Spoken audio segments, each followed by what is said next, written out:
Hi everyone, this is Dr. Shweta Goswami, Infertility and IVF consultant in Noida and Delhi NCR. I want to speak today on the topic of a very common issue called PCOS or Polycystic Ovarian Syndrome. PCOS, as we know, is a sign of a hormonal imbalance. It is not a disease per se, it's actually a lifestyle issue. With our sedentary lifestyles, with our eating more high carbohydrates and fats, and the kind of genetics we have today, PCOS as a disease is on the rise. PCOS can have different problems at different stages of our life, right? It can lead to menstrual irregularities, it can lead to difficulty in conceiving, it can lead to later problems in life such as cardiovascular diseases, diabetes, etc. My focus today would be on what to do if you are having a difficulty in conception and you've been put in the diagnosis of PCOS. So PCOS is basically a hormonal imbalance where the egg development is not proper. As we understand, for natural conception, we have to have an egg and the sperm uniting together to create an embryo.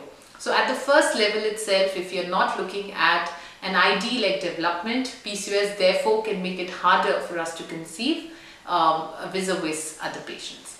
So the first sign of PCOS is if we have irregular cycles, if our cycles are coming at an interval of more than 40 to 45 days. If they're too irregular, we know without doing any tests that you might have some hormonal imbalance and the egg development is not happening correctly, and therefore how would pregnancy happen? 2, you might be having absolutely regular cycles, but on deeper probing, on deeper tests and ultrasound, it might be discovered that the egg development is not happening properly.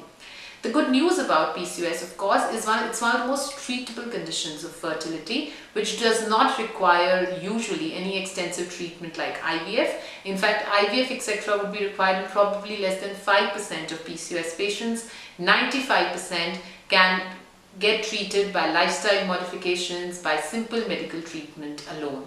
And that's the important thing, that we should get our diagnosis done correctly and at the right time and start ovulation induction.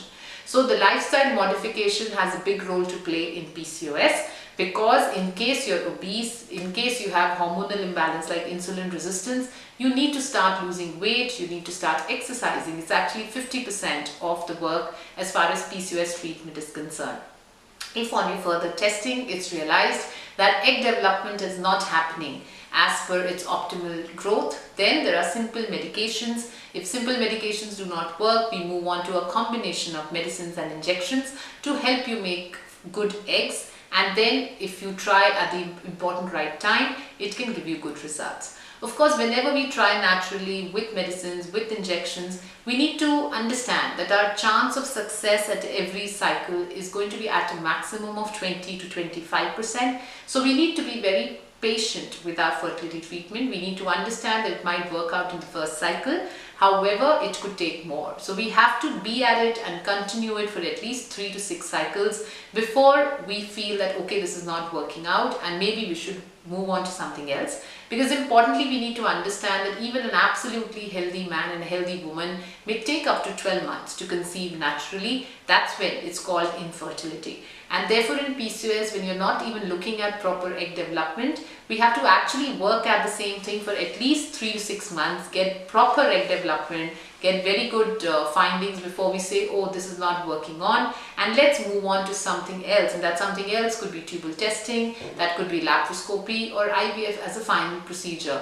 However, most PCOS patients, if corrected rightly, should be able to conceive with simple treatments unless the PCOS is really severe enough to mandate a laparoscopic ovarian drilling or IVF. 50% of the work, again I repeat, is lifestyle modification, trying to lose weight, even if our BMI is okay, exercise properly to get the PCOS in control. And I wish you all the very best, but if working in the right direction, PCOS can give excellent results as far as our journey to conceiving is concerned. Thank you for your patient hearing. For any more details, you can visit our website zevafertility.com, or you can text me at 9717 111 733. Thank you.